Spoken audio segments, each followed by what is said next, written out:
في النهايه ايه الحلم اللي هاني البحيري مستني يحققه؟ بص بامانه، نفسي يبقى عندي طريقه او عندي طرق نغير بيها الشكل اللي الناس بتستخدم الموضه بيه.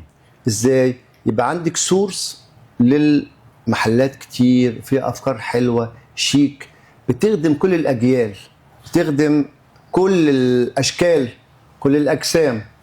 يبقى في ديزاينر واعي او ديزاينرز واعيين بيعملوا سلسله محلات كبيره حلوه.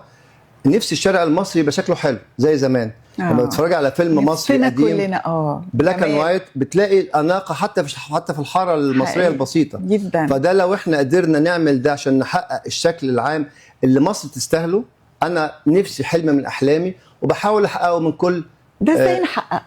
افندم؟ ازاي نحققه؟ لا والله لو الدوله تكاتفت معانا وعملنا فعلا مدارس للموضه ونشغل العيال الصغيره اللي عندهم 18 سنه دول ويطلعوا يبقى عندهم 21 سنه بكفاءتهم بشغلهم. النهارده استبدل انا كل الكبار طبعا اللي هم بقوا معاش، بقول لهم كل الحب والتقدير والاعتزاز والعرفان كمان فوق دماغي بشباب صغير منتج فيري اكتيف.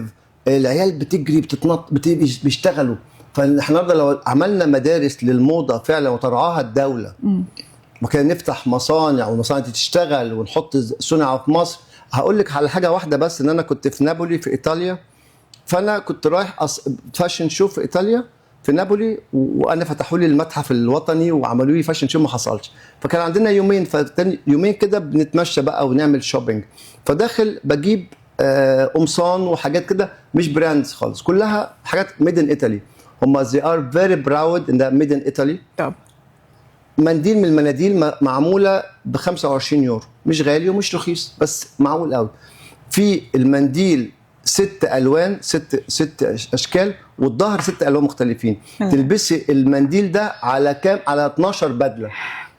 شوف بصي بقى قد ايه الفكره. الفكره فيري براود ميد ان ايطالي، فكرة عندهم جميلة. صنع في مصر، صنع في ايطاليا.